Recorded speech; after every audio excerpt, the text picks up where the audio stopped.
Ela poderia arrumar alguém muito melhor do que você. A mãe dela suspirou depois que eu a pedi em casamento. Minha namorada apenas deu uma risadinha e concordou com a cabeça. Eu disse, você tem razão. Peguei o anel de volta, saí do restaurante e troquei as fechaduras naquela mesma noite. No dia seguinte, ela chegou em casa e encontrou as caixas dela do lado de fora e um bilhete. Vai lá. Arrume alguém melhor. Oi, pessoal. Antes de continuarmos o vídeo, por favor, se inscrevam no canal e deixem o like se quiserem ver mais histórias como essa. Obrigado. Eu costumava pensar no meu relacionamento com a Chloe como se fosse uma startup. Você investe capital no começo, aguenta os prejuízos, trabalha 80 horas por semana para manter tudo funcionando, tudo isso acreditando que, em algum momento, o produto vai amadurecer, o mercado vai virar, e finalmente você vai ver um retorno sobre o investimento. O ROI que eu procurava não era dinheiro. Era só respeito. Era parceria. Eu era a opção segura. Foi assim que a mãe dela, Linda, me chamou na primeira vez que nos conhecemos. Ela não cochichou. Ela disse isso enquanto tomava uma taça de vinho que eu tinha pago, dentro de uma casa cuja hipoteca eu estava pagando. A Chloe precisa de estabilidade, a Linda tinha dito, me analisando de cima a baixo como se eu fosse um Honda Civic usado, com alta quilometragem. Você é bem pé no chão, Mark. Você é seguro. Toda mulher precisa de um lugar seguro para pousar depois de se divertir. Na época, eu encarei aquilo como um elogio estranho. Eu tinha 28 anos, ganhava 6 dígitos na área de gestão logística e era dono da minha casa. Achei que seguro significava bom para casar. Eu não percebi que seguro era código para caixa eletrônico com pulso. Durante 3 anos, eu banquei o projeto Chloe. Quitei os $12.000 do cartão de crédito dela porque aquilo estava deixando ela estressada e bloqueando a criatividade dela. Eu pagava o leasing do carro porque ela precisava de uma marca específica para parecer profissional no trabalho como consultora freelancer de redes sociais, um trabalho que, pelo que eu conseguia perceber, na verdade só nos fazia perder dinheiro. Mas a verdadeira terceira roda do nosso relacionamento não era outro homem. Era a Linda. A Linda era uma divorciada amarga que tratava casamento como se fosse uma negociação com refém. Ela tinha se casado com um homem rico, se divorciado, torrado o acordo e agora vivia suas fantasias de alta sociedade de forma vicária através da Chloe. E a Chloe? A Chloe tinha pavor dela. Se a Linda dissesse que o céu era verde, a Chloe pintava o teto de verde-limão. Os sinais de alerta estavam por toda parte. Um mês antes do incidente, cheguei em casa cansado depois de um turno de 12 horas. Encontrei a Chloe e a Linda na minha sala, cercadas por sacolas de compras de boutiques de luxo. Olha só, a abelhinha operária chegou, disse a Linda, sem nem levantar os olhos do lenço de seda que ela estava colocando no pescoço. Oi, amor, disse a Chloe. Ela não se levantou. O carro da minha mãe está na oficina, então eu disse que ela podia ficar para o jantar. Ah, e colocamos as compras no seu Amex. Meu cartão estava meio estranho. Estranho significava recusado. Quanto deu? Eu perguntei, largando as chaves. Não seja tão transacional, Mark, a Linda retrucou. Isso é feio. Um homem deveria querer que a mulher dele estivesse sempre no seu melhor. Você se veste tão sem graça. Você não quer que a Chloe pareça pertencer à sua faixa de imposto, quer? Eu olhei para a Chloe. Esperei que ela me defendesse. Esperei que ela dissesse, o Mark trabalha duro por nós, mãe. Para com isso. A Chloe apenas ajustou o lenço no pescoço da mãe. A mamãe está certa, Mark. Você podia ser um pouco mais generoso na atitude. Estamos tentando ter um dia de garotas. Eu engoli a raiva.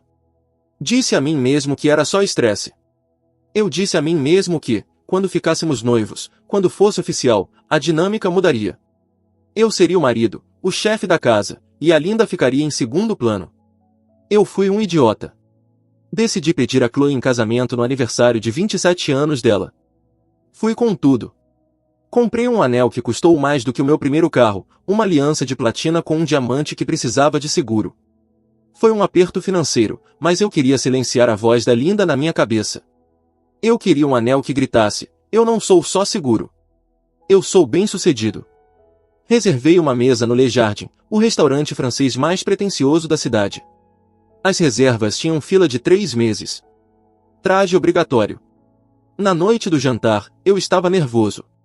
A caixinha do anel parecia queimar no bolso do meu paletó, mas quando encostei o carro na frente do restaurante para entregar a chave ao manobrista, vi a Chloe parada ali. Ela não estava sozinha. A Linda estava ao lado dela, usando um vestido que era, sem exagero, mais chamativo que o da própria Chloe. Surpresa, a Chloe gritou quando eu saí do carro.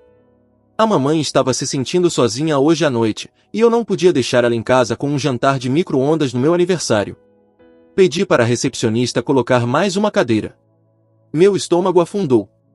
Chloe, isso era para ser um jantar romântico. Só nós dois. A Linda deu um passo à frente, batendo na minha bochecha com a mão bem cuidada. Ah, relaxa, Mark. Não seja tão possessivo. Você vai ter ela pelo resto da sua vida entediante. Deixe eu ter uma noite. Eu olhei para Chloe. Ela me deu aquele olhar suplicante, de cachorrinho. O mesmo que ela usava sempre que gastava demais ou quebrava alguma promessa. Por favor, Mark. Não estraga o clima. A mamãe está animada. Tá bom, eu disse. Tá bom. O jantar foi um desastre desde as entradas. A Linda reclamou da localização da mesa. Mandou o vinho de volta. Uma garrafa de $200. Dizendo que estava com gosto de rolha. Não estava. Ela dominou a conversa, falando da nova namorada do ex-marido, de como ela era cafona, e de como a Chloe estava destinada a grandes coisas. Eu fiquei ali, bebendo água, ouvindo elas planejarem um futuro que eu estava pagando, mas do qual aparentemente não fazia parte emocionalmente. Então o cardápio de sobremesa chegou. Era a minha deixa. Eu tinha combinado com o garçom para trazer champanhe. Respirei fundo. Enfiei a mão no bolso. Minha mão tremia levemente. Chloe, eu disse. A conversa parou. A Chloe me olhou, os olhos se arregalando. Ela sabia. Estávamos juntos há 3 anos. Eu comecei, com a voz apertada. Você é a pessoa mais importante da minha vida. Eu quero construir um futuro com você. Um futuro de verdade. Eu me levantei. Tirei a caixinha de veludo. Ajoelhei ali mesmo, no chão de mármore. O restaurante inteiro ficou em silêncio. Algumas pessoas nas mesas próximas suspiraram. Abri a caixa. O diamante refletiu a luz do lustre. Era lindo. Chloe, eu disse, olhando para cima. Você quer se casar comigo? Por 3 segundos, houve silêncio. A Chloe olhou para o anel. Um sorriso começou a se formar no rosto dela. Ela parecia feliz. Então, um suspiro alto e pesado cortou o ambiente como uma motosserra. Foi a Linda. Ela estava recostada na cadeira, braços cruzados, olhando para o anel com uma mistura de tédio e pena. Sério, Linda disse. A voz dela não foi um sussurro. Foi teatral. Agora? Aqui? Eu congelei. Linda, por favor. Eu só estou sendo sincera, querida, a Linda disse, virando-se para Chloe e me ignorando completamente. Olha para ele. Olha isso. Ela fez um gesto vago na minha direção, ajoelhado no chão. Esse é mesmo o seu ponto final? Você tem 27 anos. Está no auge. Ela deu um gole no vinho e disparou o golpe final. Você pode conseguir algo muito melhor do que isso. Você precisa de um homem que combine com o seu fogo, Chloe. Não de um homem que equilibre o seu talão de cheques. Eu continuei ajoelhado. A humilhação me atingiu como água gelada. Eu olhei para Chloe. Era isso. Esse era o momento. Tudo o que ela precisava fazer era dizer, cala a boca, mãe. Eu amo ele. Tudo o que ela precisava fazer era segurar a minha mão. A Chloe olhou para a mãe. Depois olhou para o anel. Depois olhou para mim. E deu uma risadinha. Não foi um riso nervoso. Foi uma risada cúmplice. Ela cobriu a boca com a mão, balançou a cabeça e olhou de volta para a mãe. Mãe, para. Você é terrível, disse a Chloe, sorrindo. Ela não disse sim. Ela não mandou a mãe parar. Ela se virou para mim, o rosto corando de vergonha. Não pela crueldade da mãe, mas por mim. Amor, disse a Chloe, baixando a voz para um sussurro áspero. Levanta. Você está me envergonhando. A mamãe tem razão. Talvez a gente não devesse apressar isso. A gente ainda não está nesse ponto, né? Quero dizer, vamos conversar sobre o seu plano de 5 anos antes de fazer qualquer coisa oficial. Ela olhou para a mãe, buscando aprovação. A Linda ergueu a taça em um brinde silencioso. Algo dentro de mim quebrou. Não foi um estalo alto. Não foi um grito. Foi o som de uma porta de aço pesada se fechando e travando. A névoa se dissipou. Eu vi as duas. Eu realmente vi. Eu vi os milhares de dólares, o desgaste emocional, o desrespeito constante, o rótulo de opção segura. Vi 2 parasitas em roupas de grife, se alimentando de um hospedeiro que elas nem respeitavam. Eu não fiquei triste. Eu me senti leve. Você tem razão, eu disse. A Chloe piscou. O quê? Eu me levantei. Não sacudi os joelhos. Fechei a caixinha de veludo com um estalo seco. Você está absolutamente certa, Linda, eu disse, com a voz calma, firme e alto o suficiente para as mesas ao redor ouvirem. Ela pode fazer melhor. E guardei o anel de volta no bolso. Mark, não seja dramático, disse a Chloe, revirando os olhos. Senta aí. Vamos só pedir a sobremesa. Não, eu disse. Acho que eu já terminei. Tirei a carteira do bolso. Peguei 3 notas de $20, o suficiente para cobrir a minha parte dos aperitivos e a água que eu tinha bebido. Coloquei o dinheiro sobre a toalha branca da mesa. Isso me cobre, eu disse. Aproveita. Feliz aniversário, Chloe. Eu me virei e fui embora. Mark, a Chloe chamou. O tom não era de medo. Era de irritação. Ela achou que eu estava fazendo birra. Achou que eu ficaria esperando no carro, emburrado. Deixa ele ir, Chloe, eu ouvi a Linda dizer quando eu já estava chegando à porta. Ele só está tentando te manipular. Amanhã de manhã vai estar implorando. Pede o soufflé. Saí para o ar fresco da noite. Não fui direto ao manobrista. Andei um quarteirão pela rua, respirando fundo, sentindo meu coração desacelerar. Olhei o celular. 20h15, eu conhecia o padrão delas. Elas ficariam. Pediriam a sobremesa mais cara para me punir. Beberiam mais uma garrafa de vinho para celebrar o poder que tinham sobre mim. Depois, provavelmente iriam a um clube ou lounge fofocar. Não voltariam para minha casa antes da 1 da manhã. A Linda provavelmente dormiria no quarto de hóspedes. Eu tinha 4 horas. Voltei até o manobrista, peguei o carro e dirigi para casa em silêncio. Não acelerei. Dirigi com a precisão de um cirurgião. Quando cheguei à casa, a minha casa, aquela que eu tinha comprado 3 anos antes de conhecê-la, eu não sentei no sofá para chorar. Fui direto à garagem e peguei um rolo de sacos de lixo reforçados. Comecei pelo banheiro. As loções dela, os 7 tipos diferentes de chapinha, a maquiagem que manchava a pia. Joguei tudo dentro de um saco. Não organizei nada. Não embrulhei os itens frágeis. Se quebrasse, que quebrasse. Fui para o quarto. As roupas dela. Os sapatos que ela me fez comprar. O painel de visualização que ela tinha pendurado na parede, com fotos de iates e mansões, mas nenhuma foto nossa. Tudo foi para os sacos. Trabalhei por 2 horas seguidas, suando, movido por uma raiva fria e sólida. Arrastei os sacos, 12 ao todo, para a varanda da frente. Alinhei tudo de forma organizada. Depois fui ao quarto de hóspedes. A bolsa de pernoite da Linda ainda estava lá, da última vez que ela tinha ficado. Joguei em cima da pilha. Às 22h30, liguei para um chaveiro 24 horas. Preciso trocar as fechaduras, eu disse à atendente. Serviço de emergência. Pago o dobro. O cara chegou em 20 minutos. Era um sujeito forte chamado Mike. Ele olhou para a pilha de sacos de lixo na varanda e depois para mim. Noite ruim? Ele perguntou. A pior, eu disse. Ou talvez a melhor. Ainda não decidi. Enquanto ele trabalhava na porta da frente, sentei à mesa da cozinha e escrevi o bilhete. Fiz 5 rascunhos. Queria escrever um manifesto. Queria listar cada dólar que gastei, cada insulto que engoli. Queria explicar exatamente por que ela era uma pessoa horrível. Mas então lembrei da voz da Linda. Ele só está tentando te manipular. Ele vai implorar.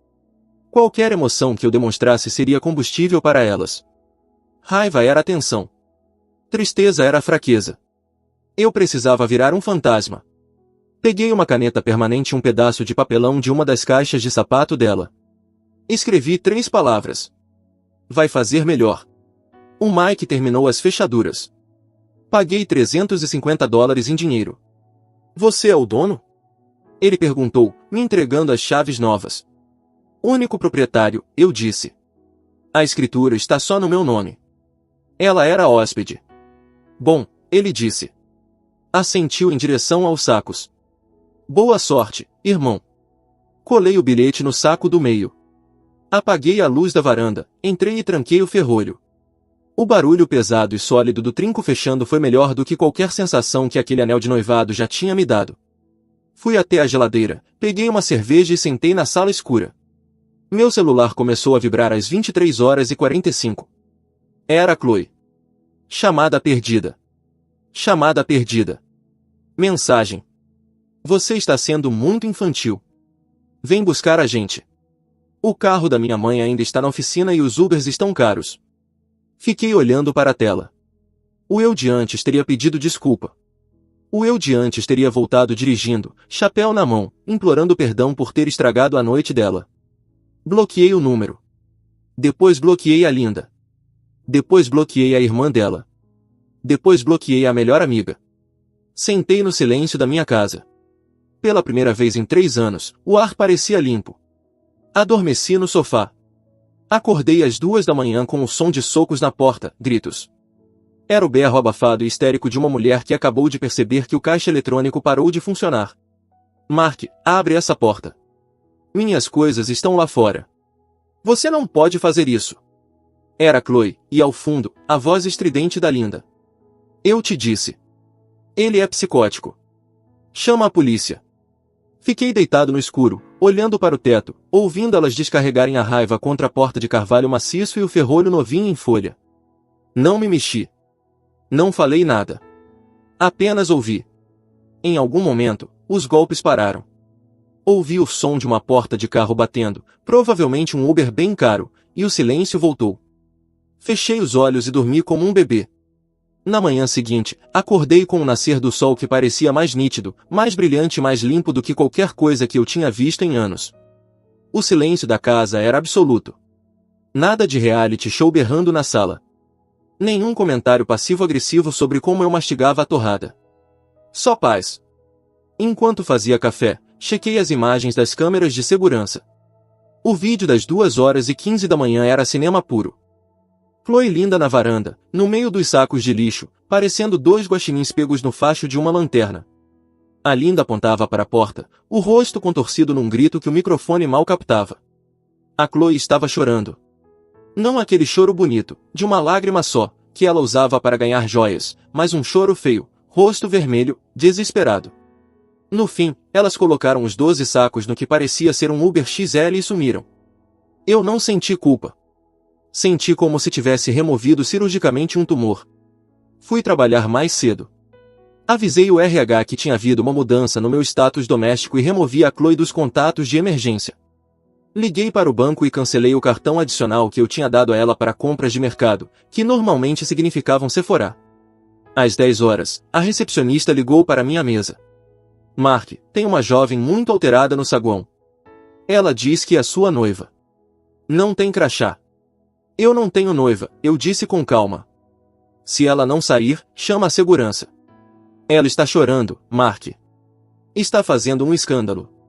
Então é invasão. Chama a segurança. Desliguei. 10 minutos depois, vi a segurança escoltando a Chloe para fora do prédio. Ela estava com a mesma roupa da noite anterior, maquiagem borrada. Ela olhava para as janelas de vidro do escritório, me procurando. Eu não olhei para baixo. Continuei digitando. Foi a última vez que a vi por 6 meses. Eu não apenas terminei com ela. Eu apaguei ela. Deletei todas as fotos. Joguei fora os móveis que ela tinha escolhido. Pintei a sala de um azul marinho escuro, masculino. Comecei a ir à academia, não para ter um corpo de vingança, mas porque finalmente tinha tempo e dinheiro para investir em mim. As consequências, como fiquei sabendo depois por terceiros, foram catastróficas para elas, já que eu tinha bloqueado todo mundo. As informações chegavam pingadas por amigos em comum que eram fofoqueiros demais para ficar quietos. Primeiro, a moradia. A Chloe não tinha para onde ir. Ela tinha queimado pontes com as antigas colegas de quarto para se mudar comigo. E não conseguia pagar a entrada de um novo lugar porque não tinha nenhuma economia. Então foi morar com a Linda. A Linda morava num apartamento de 2 quartos, tecnicamente pago com pensão alimentícia. Era pequeno, entulhado e exalava energia negativa. Aparentemente, a dinâmica da dupla dourada não funcionou quando viraram colegas de casa. A Linda era um pesadelo para conviver. Ela cobrava aluguel da Chloe. Criticava o peso dela, o trabalho, e o fracasso em me prender. Sem a minha renda, o estilo de vida da Chloe desmoronou da noite para o dia. O leasing do carro de luxo? Parei de pagar. A empresa retomou o veículo 3 semanas depois. Ela passou a pegar ônibus para os trabalhos de consultoria, que rapidamente secaram porque ela parecia exausta e desesperada. Mas o verdadeiro karma veio cerca de 3 meses depois. Eu estava numa loja de materiais de construção comprando coisas para o meu novo deck quando esbarrei na Sarah, uma antiga amiga da Chloe. A Sarah sempre foi meio neutra. Tolerava a Linda, mas claramente achava aquela dinâmica estranha. Mark? Ela perguntou, surpresa ao me ver. Nossa! Você está bem. Eu me sinto bem, Sarah, eu disse, colocando uma caixa de parafusos no carrinho. Ela hesitou, depois se aproximou.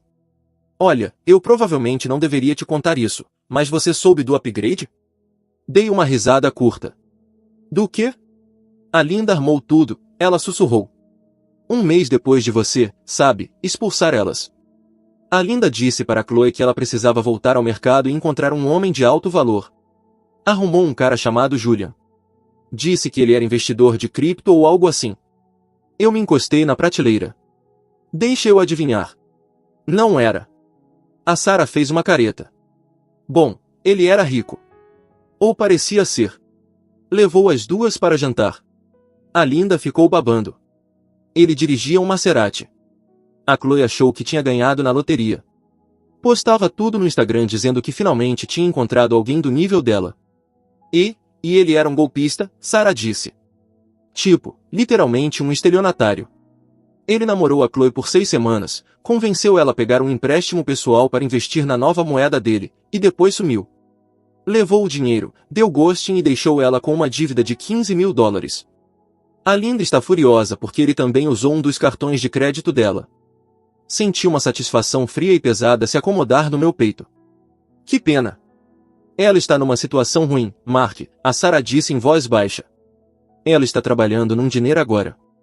A Linda está ameaçando expulsá-la porque ela não consegue pagar o aluguel. Assenti. Bom, ela queria algo melhor. Às vezes, melhor é uma curva de aprendizado bem íngreme. Paguei meus parafusos e fui embora. 6 meses após o término, eu era outra pessoa. Minha conta poupança estava saudável. Minha pele estava boa. Eu estava saindo com uma mulher chamada Helena, uma pediatra que conheci num grupo de corrida. A Helena dirigia um Toyota velho, dividiu a conta no nosso primeiro encontro sem nem comentar e odiava drama. Foi o relacionamento mais fácil e tranquilo da minha vida. Eu não pensava na Chloe havia semanas. Até que veio o casamento. Era o casamento de um amigo em comum. Alguém da época da faculdade que, infelizmente, tinha continuado amigo da Chloe também. Eu sabia que ela poderia estar lá. Quase não fui. Mas então me olhei no espelho, ajustei a gravata e pensei, por que eu deveria me esconder? Levei a Helena. Nós estávamos ótimos. Rindo, de mãos dadas, bebendo champanhe. Vi a Chloe durante o coquetel. Ela parecia mais velha. O cabelo estava opaco. O vestido parecia barato e mal ajustado. Ela estava sozinha perto do bar, segurando um drink, olhando em volta com olhos ansiosos. Ela não era mais o centro das atenções. Era apenas mais uma convidada. Ela me viu. Os olhos dela se fixaram em mim, depois deslizaram para Helena e voltaram para mim. Eu vi o reconhecimento atingi-la como um golpe físico. Ela viu o terno novo. Viu a postura relaxada. Viu a felicidade. Ela pousou o copo e veio direto na minha direção. A Helena apertou minha mão. É ela? É, eu disse. Você se importa de me dar 1 minuto? Vou pegar mais bebidas pra gente, disse a Helena, beijando minha bochecha antes de se afastar. Classe pura. A Chloe parou a uns 60 centímetros de mim. De perto, ela parecia cansada. Havia olheiras profundas. Mark, ela disse. A voz falhou. Chloe, eu disse. Meu tom foi educado, profissional. Você está incrível, ela disse. Tentou sorrir, mas o lábio tremeu. Ouvi dizer que você foi promovido. Fui. Que ótimo. Sério. Ela respirou fundo. Olha, Mark. Eu sei que errei. Eu sei que deixei minha mãe entrar na minha cabeça. Mas, meu Deus, tem sido um pesadelo. Aquele cara, o Julian. Ele acabou comigo. Estou dormindo no sofá da minha mãe. Ela grita comigo todo dia. Eu sinto falta. Sinto falta da paz que a gente tinha. Sinto falta de nós. Ela estendeu a mão para tocar meu braço. Eu dei meio passo para trás. Eu sinto falta de me sentir segura, ela sussurrou. Você sempre foi a minha segurança. Eu não dei valor até perder. A gente pode só tomar um café? Só conversar? Por favor. Eu estou me afogando aqui. Eu olhei para ela. Olhei para a mulher que tinha rido enquanto a mãe me humilhava. Olhei para a mulher que me via como uma pólice de seguro, não como um parceiro. Eu não senti raiva. Não senti vontade de gritar ou de listar tudo o que ela fez. Não, eu disse. Ela piscou, os olhos se enchendo de lágrimas. O quê? Não. Nada de café. Nada de conversa. Olhei o relógio. Chloe, você não queria segurança. Você queria status. Você fez uma aposta. Apostou que podia encontrar alguém melhor do que eu. Você perdeu essa aposta. Você não pode simplesmente sacar as fichas e voltar para a mesa só porque ficou sem dinheiro. Mas eu te amo, ela soluçou, alto demais. Algumas pessoas começaram a olhar. Você não me ama, eu disse, simples. Você ama o fato de eu ter pago suas contas. Ama o fato de eu ter aguentado os abusos da sua mãe para você não precisar. Inclinei um pouco o corpo para frente, mantendo a voz baixa e firme. Aquela noite no restaurante, quando você riu. Aquele foi o momento mais honesto do nosso relacionamento. Você concordou que podia fazer melhor. Eu estou honrando seu desejo. Estou deixando você ir atrás de algo melhor. Não me insulte tentando voltar agora que percebeu que isso não existe. Mark, por favor. Com licença, eu disse. Minha namorada está me esperando. Passei por ela. Não olhei para trás. Encontrei a Helena perto do bar. Ela me entregou um drink e levantou a sobrancelha. Tudo bem? Olhei pela sala. A Chloe estava parada onde eu a deixei, enxugando os olhos, pequena, derrotada. A Linda não estava ali para salvá-la. O Julia não estava ali para salvá-la. Ela estava, pela primeira vez de verdade, sozinha. Sim, eu disse, segurando a mão da Helena. Está tudo perfeito. Nós dançamos o resto da noite. Nunca mais ouvi falar da Chloe. A última notícia que tive foi que ela se mudou para outro estado para morar com uma tia, porque a Linda finalmente a expulsou. Quanto ao anel, devolvi no dia seguinte ao término. Usei o reembolso como entrada em um imóvel para aluguel. Ele me rende $1.200 por mês de lucro. Esse foi o único ROI que eu tive daquele relacionamento. E, sinceramente, valeu a pena. Obrigado por assistir. Não se esqueça de se inscrever no canal e deixar o like. O que você achou dessa história? Conta para a gente nos comentários.